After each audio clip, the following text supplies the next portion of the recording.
సభలో మీరు అడగండి, ఆయన చెబుతాడు, ఆ యజ్ఞం చేయించండి, మళ్ళీ వెళ్ళమనండి, వెళ్ళిపోతాడు. మీ చేతిలో ఉన్నవాడు, మీరు జయించినటువంటి వాడు, అలాంటి వాడు మీ ఆజ్ఞకు బద్ధుడే కదా. చాలా చక్కగా చెప్పారు. మీరు ఏం చెబుతారో వినటం కోసం అని చెప్పి నేను మిమ్మల్ని అడిగాను, కానీ నిర్ణయం కోసం అడగలేదు. ఇచ్చాను అంటే మీ బుద్ధి ఎంతదో తెలుసుకుందామని అడిగాను అన్నాడు. అవతల వాడి దగ్గరికి ఒక రహస్యం నాకు ఉపదేశించమని చెప్పి వెళ్ళినటువంటి వాడు శిష్యుడు అవుతాడు, వాడు ఉపదేశించినటువంటి వాడు గురువు అవుతాడు. మీకు ఆ మాత్రం బుద్ధి జ్ఞానం లేకపోయింది. ఇంకేత యుద్ధంలో జయించినటువంటి రాజు ఆ సంబంధానికి ఒక ధర్మాన్ని తెలుసుకుంటానికి వెళ్ళి విద్య అడగటానికి వెళుతున్నవాడు, ఇవ్వటానికి వస్తున్నవాడు, వాళ్ళకి ఈ రెంటికి తేడా తెలియనటువంటి వాళ్ళు. మీరు పేడ బెల్లం తేడా తెలియదు. ఇప్పుడు మిమ్మల్ని సలహా అడిగితే ఏమిటి వస్తుంది? గుడ్డి వేసవాళ్ళు అన్నారు. అంటే మనిషి వాడి అయినప్పుడు అవకాశం తీసుకోమంటున్నారు. కానీ ఆవేళ మనం జయించింది శత్రురాజుని, ఈవేళ మనం అడగడానికి గురువుని. ఓడే మనిషి అయినప్పుడు దీనికి తేడా తెలియకపోతే మీకు ఇంగిత జ్ఞానం ఏముంది అన్నారు. అని వాడి దగ్గరికి విద్య యాచన చేయటానికి నేను అరణ్యంలోకి వెళ్తాను. అంటే రాజనీతి ధర్మం ప్రకారం వాడు శత్రువు, ఓడిపోయే అరణ్యంలో ఉన్నాడు. మళ్ళీ రాజ్యానికి అవకాశం కోసం చూస్తూ ఉంటాడు వాడు, వాళ్ళ సామంతులు, వాళ్ళంతా కూడా. అందుచేత మేమంతా ఆయుధాలతో బలగం మీతో కూడా వస్తాం రక్షగానే. తలకాయలా ఉంది. నిజంగా వాడు అలాంటి వాడే కనుక అయినట్లయితే వాడు మనకేం సందేహం తీరుస్తాడు మొహం. ఏది మీరు చెప్పినంత నీచ బుద్ధి కనుక అయినట్లయితే.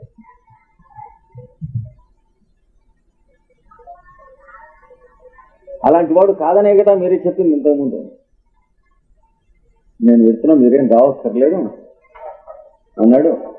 ఒక్కడును దీక్షకు సంబంధించినటువంటి పద్ధతిలో బయలుదేరి శుచి అయి బయలుదేరి వెళ్ళాడు. వాడికి వెళితే వాడు వస్తున్నాడని వాడికి తెలిసింది. ఎందుకని ఆ సామంతులు, వేగుల వాళ్ళు, దండనాథులు రాజుగారిని జాగ్రత్తగా రక్షించుకుంటూ ఉన్నారు కదా. వస్తున్నాడు అనేటప్పటికీ ఎక్కడికప్పుడు అక్కడ వెళ్ళిపోయింది. వెళ్ళిపోతే ఆ రాజుగారు ఏం చేశాడో వీళ్ళందరినీ సభ చేశాడు. చేసి వాడు వస్తున్నాడు అంటే ఎందుకు వస్తూ ఉంటాడు, వస్తే మనం ఏం చేయాలి, కర్తవ్యం ఏమిటి అన్నాడు. ఏం లేదండి, ఎందుకు వస్తాడు, మీ ప్రాణానికి మోసం చేయడానికి వస్తాడు. ఒంటరిగా వచ్చాడు కదా, కూడా బలం మొదలైనటువంటిది లేదు. వాడిని కాస్త లాగేస్తే రాజ్యం నిష్కంటకం అయిపోతుంది. తమకు ప్రభువులు అయితే మేమందరం కూడా స్తుతించవచ్చు, సంతోషించవచ్చు అని మరి ఆ మంత్రుల్ని వాళ్ళని ఆశ్రయించిన వాళ్ళు హైదరాబాద్లోను ఢిల్లీలోనూ మాట్లాడుతూ ఉంటారు. రోజు పేపర్లలో చూస్తాం. అలాంటి మాటలు మాట్లాడారు. మాట్లాడితే సంతోషించినట్టుందిలేండి, మీరు చెప్పింది కనుక్కొని రండి తిన్నగా అని అంటే వెళ్ళి కనుక్కో. ఇలాగా యజ్ఞంలో విఘ్నం వచ్చింది, కర్మ సందేహాన్ని వారిని అడిగి తెలుసుకోవటం కోసం వచ్చాం అని కబురు వచ్చి ఇలా ఇందుకు వచ్చారటండి. మరి చూసారా ఎంత తేడా ఉన్నారు అంటే వాళ్ళు అన్నారు, అలా వచ్చినా సరే మన ధర్మం ఏంటంటే అసహాయంగా వచ్చాడు కనుక శత్రువుని తీసేసి నిష్కంటకం చేసుకుంటాం అనేది మన పద్ధతి అన్నాడు. వాడు ఎందుకు వచ్చినా శత్రువు లేకుండా చేసుకుంటాం అనేది కదా రాజనీతి అన్నాడు. నేను అడగలేదులే, నువ్వు ఊరుకోమన్నాడు అని వాడిని ఆహ్వానించి రైతు కూర్చోబెట్టి ఏమిటి విషయం అని అడిగితే చెప్పాడు. చెబితే దానికి పరిష్కారం ఎలా చేయాలో ఏమంతా కూడా సవివరంగా వాళ్ళకి, వాళ్ళ పురోహితుల వాళ్ళకి చెప్పాడు. ఇది ధర్మ సందేహం, దానికి తీరే మార్గం ఇది, యజ్ఞం నిర్విఘ్నంగా ఇలా చేయాలని చెబితే సంతోషించారు. సంతోషించి వెళ్ళొస్తాను వెళ్ళారు. వాళ్ళు యజ్ఞం చేశారు. యజ్ఞం పూర్తయింది. యజ్ఞం పూర్తి అయినప్పుడు అక్కడ యజ్ఞంలో సహాయం చేసినటువంటి వాళ్ళకి, గురువులుగా పురోహితులుగా ఉన్న వాళ్ళకి విశేషమైనటువంటి దక్షిణాలు ఇచ్చి సన్మానం చేసి గౌరవించారు. ప్రజలందరికీ నిరంతర అన్నదానం మొదలైనవి చేశాడు. ఇన్ని అయిన తర్వాత ఒక్కటి మాత్రం కొరత ఉండిపోయింది అన్నాడు.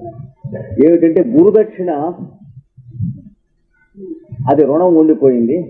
మనం గురువుని యాచించి విద్య తెచ్చుకున్నాం, గురువుకి దక్షిణ ఇవ్వలేదు, మరి యజ్ఞం చేసామంటే చేసినట్టు అవుతుందా అన్నాడు.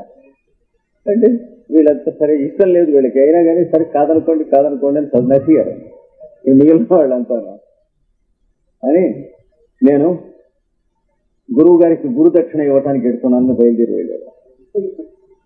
వెళ్ళి గురుదక్షిణ సమర్పించుకుంటానికి వచ్చాను. వారికి ఏం సంతోషం అడగమనండి అంటే వీడి ఉద్దేశం, ఇంత మహానుభావులు యుద్ధంలో జయించాం, గురుదక్షిణ అడగండి అంటే వారు రాజ్యం నా గురుదక్షిణ అంటే ఈ సమర్పణ చేస్తే మన హృదయం తృప్తిగా ఉంటుందని నేను ఉద్దేశం.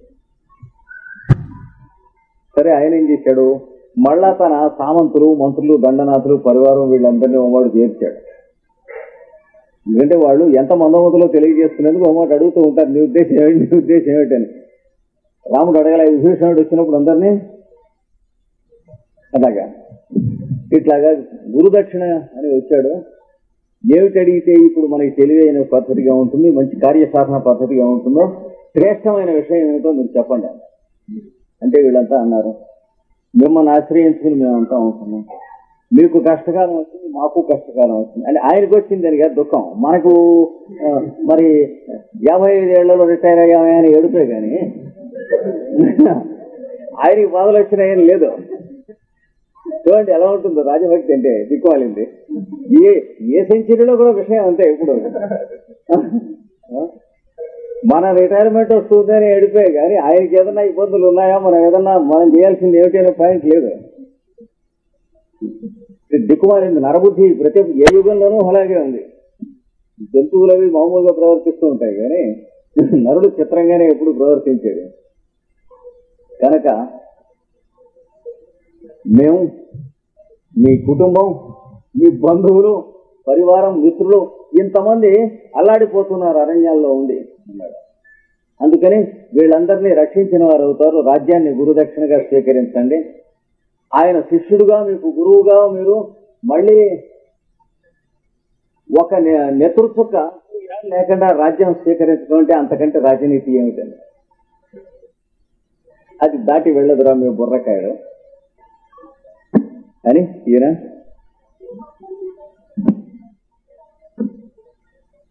అన్నాడు. రాజ్యం తీసుకున్నాం అనుకో, ఎన్నాళ్ళు పరిపాలిస్తాం? మనకు ఒంట్లో సత్తా ఉన్నాళ్ళు పరిపాలిస్తాం, అంతే కదా. అడుక్కున్న వాళ్ళం అయినా ఏం అడుక్కున్నాం అంటే ఏదో 5 ఏళ్ళో 10 ఏళ్ళో 15 ఏళ్ళో సుప్రీంకోర్టు దాకా పెడితే ఇంకెన్నేళ్ళు ఇచ్చి ఉండేవాళ్ళు వాళ్ళు ఇస్తే ఏమండి, అది కూడా ఇంటికి పొండేన్నారని రాశాడు తీర్పు. వాడు ఇచ్చినా ఎంత అదే అంటే వీడు అడిగాడు వాడు ఇచ్చాడో ఆయన అన్నట్టుగా ఉంటుంది పేరు. వీడు అడుక్కున్న ముడకుడుకు అవుతాడు కానీ అంతకంటే వచ్చిందే లేదు, యాచకుడు అవుతాడు. ఆ 3 ఏళ్లలో వీడు కుబేరుడై తచ్చేది లేదు, అవతల వాడు కుచేలుడైపోయేది లేదు. అందుకని మీ మొహల్లా వదిలి అదేమిట్రా, అదే అడగటం ఏమిటి, అదే అడగకూడదు. నేను కర్మిష్ఠిని, కర్మకాండ సకల యజ్ఞయాగాది క్రతువులు ప్రాయశ్చిత కాండలతో సమానంగా నాకు అన్ని తెలుసును, అడిగితే నోటితో చెప్పేస్తాను. కానీ ఇన్నాళ్ల నుంచి ఈ కర్మ సాధన నేను చేస్తూనే ఉన్నాను. కానీ ఈ కర్మ సాధన కాక దీనిపైన ఉన్నటువంటి జ్ఞాన సాధనము, దానిపైన ఉన్న సమన్వయం చేసిన మోక్ష సాధనము, దీనికి సంబంధించినటువంటిది వారి దగ్గర ఉన్నది ఆ రహస్యం. కనుక గురుదక్షిణ అడగమంటే శాశ్వతమైనటువంటి ఆత్మ సామ్రాజ్యాన్ని అడగాల, ఇంకా 2 ఏళ్ళో 3 ఏళ్ళో మళ్ళీ రిటైర్మెంట్ పీరియడ్ ఇది డొక్కుది అడగాలి అన్నాడు. అని మీ దాంట్లో మీరు బోండి, నేను నాకు సంబంధం అని బయలుదేరి వెళ్ళి ఆయన దగ్గరికి వాళ్ళు వీళ్ళు మాట్లాడతాను. అదే వారించి నీకు నెయ్యటి కోరిక ఏతెంచినాడ గురుదక్షిణ ఈ పూరమణ, నీకు ఇలా పైకి వెళ్ళాలి, నువ్వు ముందు కూర్చుంటారా నాయన, నీకు ఏమిటి కోరిక? నీకు గురుదక్షిణ ఇవ్వటానికి వచ్చాను రాజా అని వేడుటయు ఆ రాజన్యుడు మరియు ఆప్తులతోడని తన ఆప్తులు వాళ్ళందరితో సలహా చేసేట. సలహా చేస్తే వాళ్ళు అన్నారట, 3 వారాల మనుజనాథునకిట్లని రుబ్బి చాలా సంతోషపడి అన్నారట, ఈ రోజు నుంచి మనకు మంచి రోజులు వచ్చినాయి, ఇంకో 3 years ఎక్స్టెన్షన్ వస్తుందన్నట్టు. నేడుగా దైవము కలిగే దేవుడు ఉన్నాడనేది ఈవేళ నుంచి అసలు అన్నారట. అయితే అరణ్యంలోకి వచ్చి వాడు ఇస్తానంటే రాజ్యం అడుగుతాడంటే దేవుడు నిన్నటి వరకు లేనట్టేట. వాళ్ళు ఎంత అల్పబుద్ధులో చూడండి.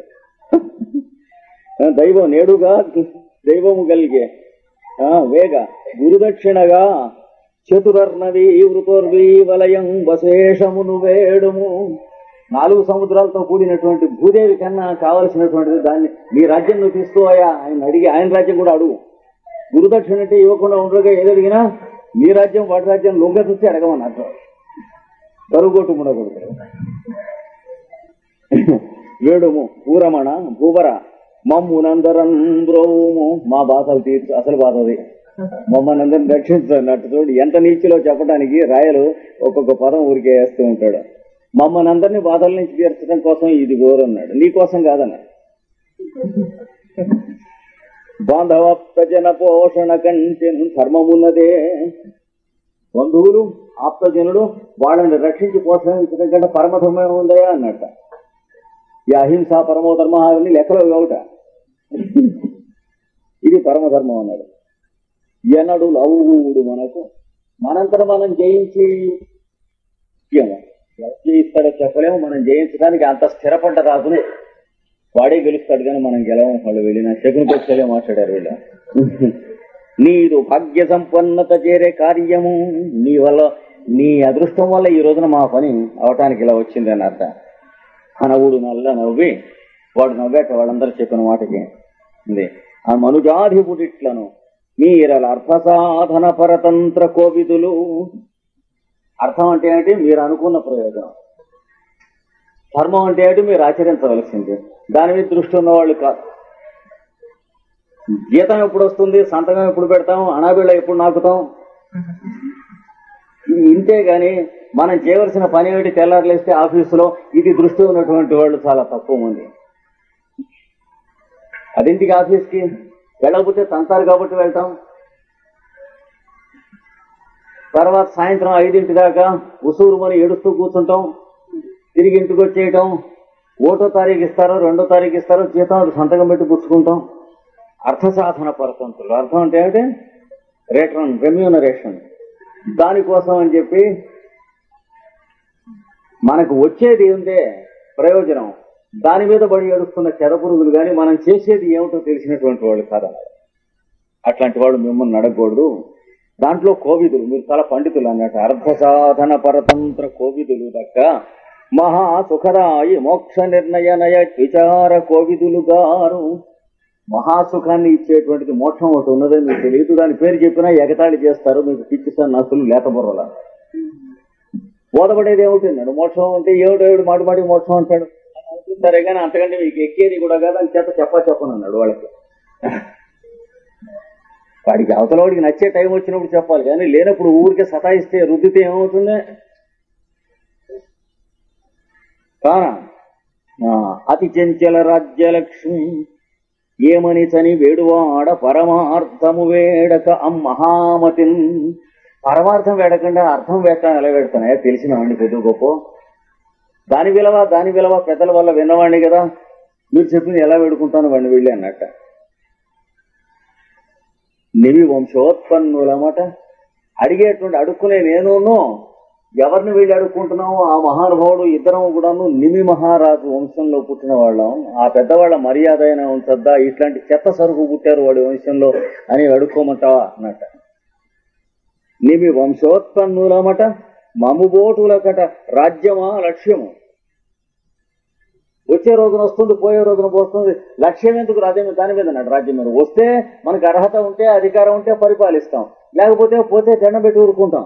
అంతేగాని రాజ్యం మీద లక్ష్యం ఏమిటి? నీచంగా అన్నాడు.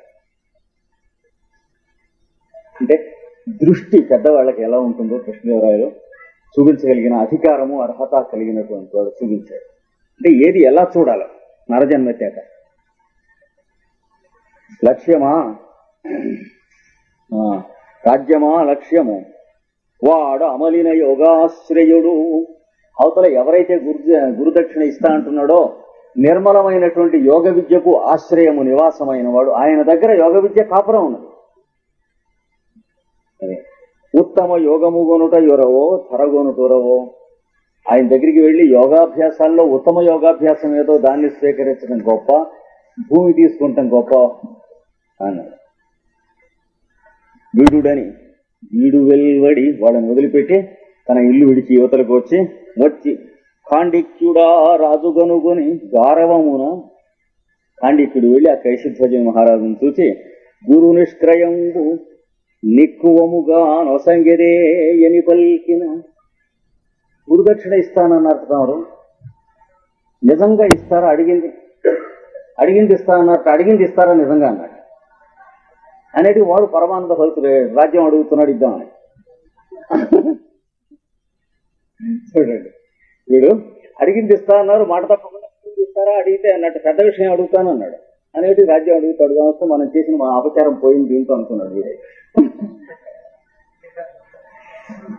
ఆ రాజు కనుగొని గారవమున గురు నిష్క్రియంబు నిక్కువముగా నొసగెదేయని పల్కి ఇత్తు తథ్యముగనన్ను. తప్పకుండా ఇస్తాను, అదేమిటే అన్నట. అంటే అవనీతలేంద్ర, నీవు అధ్యాత్మరతుడు, ఆత్మను అధిష్ఠించినటువంటి మోక్ష విద్యను అధ్యాత్మ విద్య అంటారు. దాని యందు నీవు నిష్ఠ కలిగినటువంటి వాడు. మా అదృష్టం వల్ల ఇక్కడ మీ దగ్గర ఉన్నాం మేము. రతుడవు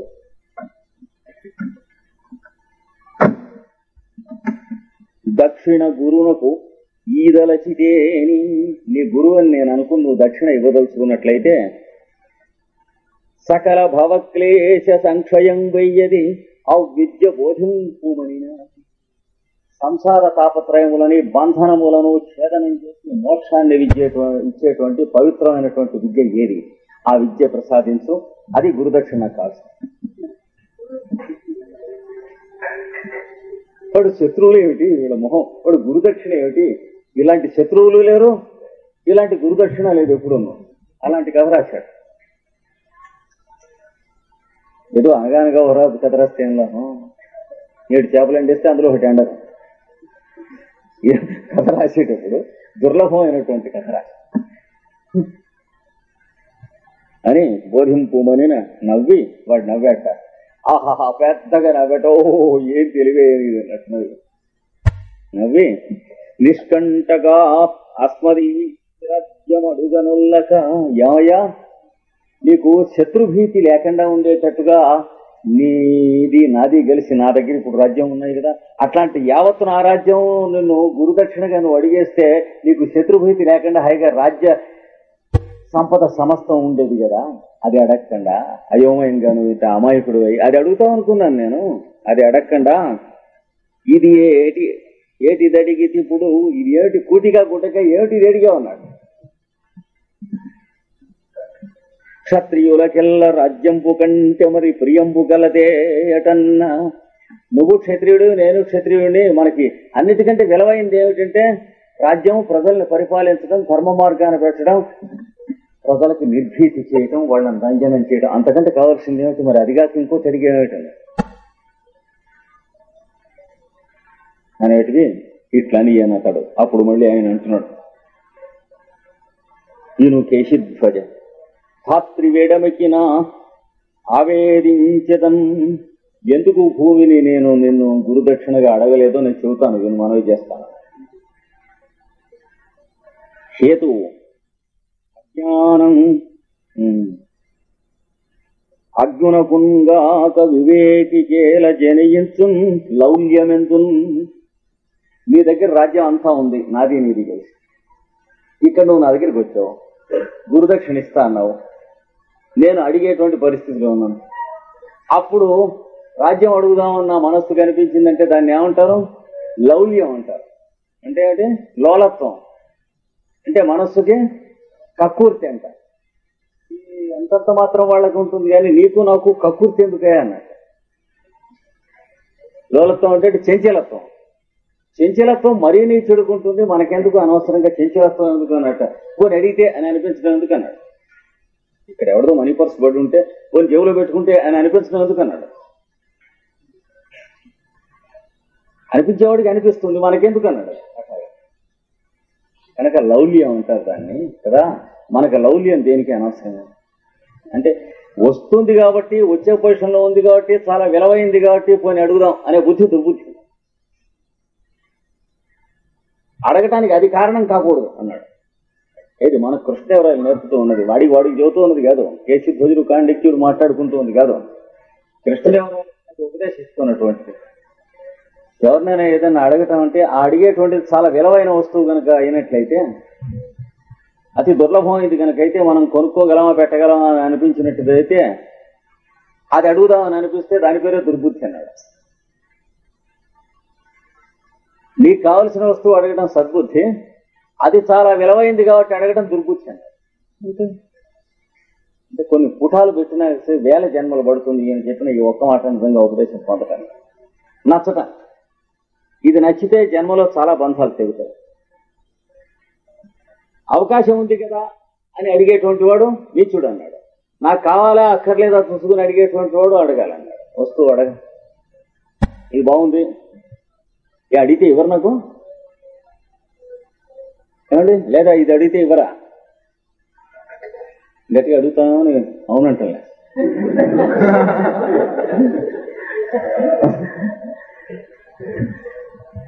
ఇస్తారని తెలిసి అడిగితే అది నీచత్వం అంటే అన్నారు.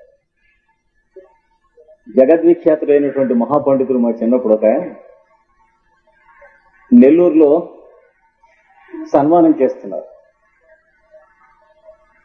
ఒక రెడ్డి గారు చేస్తూ ఉంటే పళ్ళెల్లో తాంబూలం, పంచల సాపు, బంగారపు పుష్పాలు 1116 పెట్టి తీసుకొచ్చారు. తీసుకొస్తే ఆ మైక్ దగ్గర ఇస్తూ ఉంటే ఆయన మైకులో అన్నాడండి, పళ్ళెంతో సహానా పళ్ళెం గాక అన్నాడండి. పళ్ళెం వెండిది, లోపల ఆయనకి ఇస్తున్నటువంటి వాటిల్లో బంగారు పువ్వులు ఉన్నాయి. అంటే ఏమిటి, బుద్ధి ఎంత ఖరీదైంది, వెండి కంటే చవకైంది బంగారం ఇస్తున్నప్పుడు కూడా. మైకులో అందరికీ వినపడేట్టు అన్నాడండి ఆ రెడ్డి గారితో. ఏమంటే పళ్ళెంతో కూడానో పళ్ళెం కాక అన్నాడు చమత్కారం చేసినట్టుగా.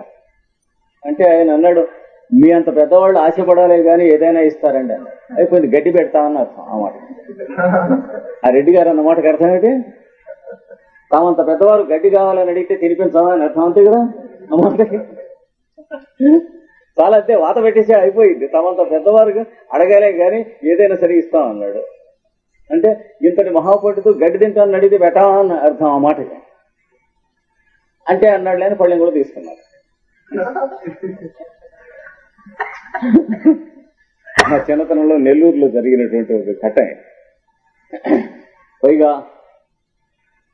తన్ని నోట్ల కట్టల్లో తగలేసినా సరిపోయినంత ఆస్తుంది ఆ పండితుడికి. సామాన్యమైన విషయం, పాపం లేనివాడు కూడా కాదు. వినుంటారు కాశీ కృష్ణాచార్యులు అని చెప్పి ఆయన చాలా ఆశ్చర్యం వేసింది. ఎలా ఉంటాయి ఆ పాండిత్యానికి దీనికి ఎలా కలిసి ఉంటాయి అంటే, పాండిత్యం అంతా ఉట్టి చూట అన్నమాట. ఈ టేప్ రికార్డర్ ఎంతో ఆయన అంతే కదా. అందుకని వీడంటున్నాడు, అర్జునకుందాక వివేకి కేల జనించు లౌల్యము. లోలత్వం అనేటువంటిది ఏ కొంచెం వివేకం ఉన్నా పుట్టదు కదా, మరీ బుద్ధిగా అయోమయం ఉన్న వాడికి పుడుతుంది. ఇస్తా అన్నారట రాజ్యం అడగండి, ఇస్తా అన్నారట టేప్ రికార్డర్ అడగండి, ఇస్తా అన్నారట మైక్ అడగండి, ఇస్తా అన్నారట ఏదో రేడియో సెట్ అడగండి. ఏదో అడిగేవాళ్ళు ఉన్నారు కానీ ఎందుకు ప్రతివాడట్టు అడుగుతాడు అట్లాంటివి అన్నాడు. చిన్న స్థితి దాటిన వాడు అడగడు, మరీ ఏదో చిల్లర వ్యవహారంగా ఉన్నవాడు అడుగుతాడు అన్నాడు. ఏల జనియించు లౌల్యము ఎందు రణంబున ఒరిన్ విపుగిల్చువాడియు ప్రజా పోషంబు ధర్మంబు రాజునకు. రాజధర్మములంటే ఏమిటి, యుద్ధంలో శత్రువును నువ్వు గెలిచినట్టు గెలవటం, గెలిచిన రాజ్యాన్ని ప్రజల్ని సుఖపెట్టడం, ఈ రెండు చేతవాలి. ఆ రెండింటిలో ఏదీ కాదు కదా అడుక్కుంటామంటే రాజ్యం. అడుక్కుంటే వచ్చిన రాజ్యాన్ని నేనేం చేస్తానన్నాడు. అది కూడా చూద్దాం. నువ్వు జయించినట్టు జయించుకోవాలి. ఇంత జయించుకున్నటువంటి రాజ్యంలో ఉన్న ప్రజలను సుఖపెట్టాలి. ఇది జయించుకుంటాం కాదు, సుఖపెట్టడం, జయించుకుంటాం ఎప్పుడైతే కాదో సుఖపెట్టడం కూడా ఉండదు ప్రజల్ని. పదవి కోసం అడుక్కున్నటువంటి ముండకొడుకు సుఖపెట్టడం ఉంటుంది. ఇంకా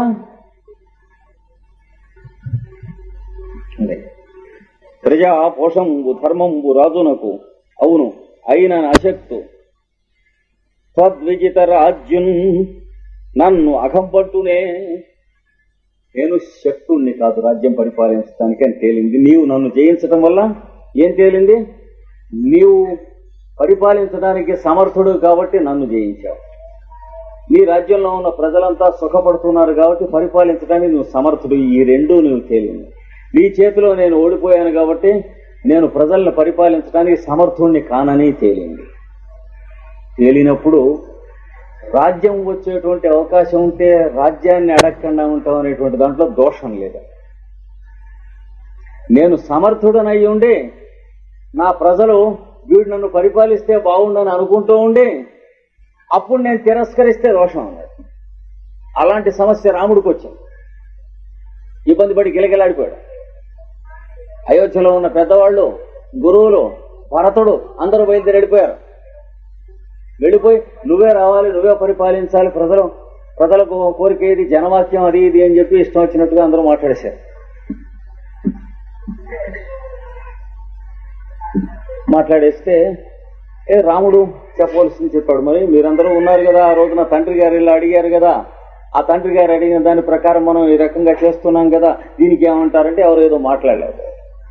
అన్నీ అయిన తర్వాత వశిష్ఠుడు చిట్ట చివరికి ఒక స్ట్రోక్ కొట్టాడు. ఏమనంటే ధర్మ సూక్ష్మాలు చాలా ఉంటాయి, మంచి చెడులు తెలిసినవి తెలియనివి అందరికీ ఉంటాయి ప్రతి వాళ్ళకి. నువ్వు శిష్యుడుగా, నేను గురువుగా నేను ఆజ్ఞ ఇస్తున్నాను, నువ్వు వచ్చి అయోధ్యకు వచ్చి రాజుగా పరిపాలించు, ఈ ప్రజల యొక్క వాక్యం ఇది గనక నేను నీకు ఆజ్ఞాపిస్తున్నాను, దోషం ఏం లేదు రమ్మన్నాడు. ఎంత చికాకు! అంతకంటే అవకాశం ఏముందండి? రాముడు కాకండి ఇంకోడైతే ఒకవేళ రాముడు కాదు వెళ్ళకూడదని అనుకున్నా దాంట్లో తప్పించుకుంటాం ఎలాగా? నేను గురువుగా నీకు ఆజ్ఞాపిస్తున్నానంటే ఎలా తప్పించుకుంటా? అప్పుడు రాముడు ఏమన్నమాట ఏమిటో తెలుసునండి, ఒక గురువేమో అడవికి వెళ్ళి ఇన్ని సంవత్సరాలు ఉంటున్నామన్నాడు, ఇంకో గురువేమో వచ్చి పరిపాలించమంటున్నాడు. ఆ మొదట చెప్పిన గురువు ఈ లోకంలో లేడు, ఇప్పుడు ఇది ఎలా పరిష్కారం అవుతుందో మీరే చెప్పండి అన్నాడు. అనేది వశిష్ఠుడు ఇంకా మాట్లాడి కోరుకున్నాడు. మనం చెప్పేది ఏం లేదన్నాడు. సొంతంగా చదువుకోవాలి మనం రామాయణం. అది ఒక గురువు ఏం చెప్పాట, అడవికి వెళ్ళండి అన్నట్ట, ఇంటికి వెళ్ళండి అన్నారు అన్నట్ట. దారిలో కూర్చోకండమ్మా, దారిలో కూర్చుంటే వచ్చేవాళ్ళకి ఎలా? కొంచెం అటో ఇటో ఎటో కూర్చుంటే మనలాంటి వాళ్ళే కదా మిగతా వాళ్ళు కూడా మనలాగా రావాలి. పైకి కూర్చోండి. అక్కడ కూడా అంతే, దారిలో కూర్చుంటే వాళ్ళు ఏమవుతారు వచ్చిన. కనుక ఈయన చెప్పినటువంటి రాముడికి అక్కడ చికాకు వచ్చింది, కానీ తప్పుకున్నాడు. అలాగే దిలీప మహారాజుకు కూడా చికాకు వచ్చింది. ఆయన పిల్లలు లేకపోతే దిలీప మహారాజుకి ఆయనను ఆయన భార్య సుదక్షిణాదేవిని గురువు గారిని వశిష్ఠుడిని పూజించడానికి ఆశ్రమానికి వెళ్లి ఇలాగా సంతతి కలగలేదు, మరి వంశాన్ని ఉద్ధరించి పితృదేవతలని ఆరాధించేటువంటి వాడు, పెద్దలకి పిండోదక క్రియలు లోపించకుండా ఉండేటువంటి వాడు పుట్టలేదు, అంతకంటే ఎక్కువ ముఖ్యం ఈ ప్రజలకి భయం లేదు అని అనిపించేటువంటి వాడిని ఒకడిని ఇచ్చి లోకానికి నేను వెళ్ళాలి కదా, ఆ అదృష్టం నాకు ఇంతవరకు కలగలేదు, అందుకని తమ పాదాలు ఆశ్రయించడానికి వచ్చాను అన్నాడు. అంటే దాని మీద ఆయన ఏమని చెప్పాడంటే, ఇక్కడ ఉండండి మీరిద్దరం, ఉండి ఈ గోవుని మీరిద్దరూ ఆరాధించండి. ఆయన ఆశ్రమంలో ఉన్నటువంటి హోమధేను నందిని ధేను ఉన్నది, కామధేను కూతురు, దాన్ని మీరిద్దరూ ఆరాధించండి అన్నాడు. సరే ఆరాధిస్తూ ఉన్నారట. పగలేమో ఈయన అరణ్యాల్లోకి తీసుకెళ్లి మేపి తీసుకొస్తూ ఉండేవాడు. తీసుకొచ్చిన తర్వాత సాయంత్రం తెల్లవారుజామున రాత్రి పొద్దున్న ఈవిడేమో దానికి కావాల్సినటువంటి మేత మొదలైనటువంటి రక్షణ చూస్తూ ఉండేది. పాలు తీయటం ఇవన్నీ. ఈ రకంగా సప్తవ్యతీయుస్త్రిగుణాని దస్య అంటే 3 ఏళ్ళు 21 రోజులు పూర్తయింది అన్నాడు. వాడు పూర్తి చేయాలి. 21వ రోజున ఆయన ఆవును తీసుకుని హిమాలయ గుహలకి దగ్గరలోకి వెళ్ళాడు. ఆ ఆశ్రమానికి దగ్గరలోనే హిమాలయ గుహలు ఉన్నాయి. వెళితే గంగా ప్రపాతం ఉన్నటువంటి చోట, అంటే గంగ సెలయేరు పడుతూ ఉందట. ఆ సెలయేరుకి యువతల ఈ నుంచుని హిమాలయాల్లో ఉన్నటువంటి శోభ చూస్తున్నట్ట ఈ ఆవు తన గురువు గారిది కనుక ఎవరు ఏమీ చేయలేరు అనేటువంటి ధీమాతో, ఏ జంతువులు దీని దగ్గరికి రావు అనేటువంటి ధీమాతో అజాగ్రత్తగా చూస్తూ ఉన్నట్ట. గౌరీ గురోర్ గహ్వరం అవివేశ. గౌరీ గురువు అంటే పార్వతీపతి. ఆయన కైలాస గుహ అని గుహ ఉంది, అందులోకి ఆవు ప్రవేశించింది. ప్రవేశించి అటు ఇటు చూస్తూ ఉండగా ఒక పెద్ద ఆర్తనాదం, దీన శబ్దం వినిపించింది. చూసేటప్పటికి ఈ ఆవు మీద సింహం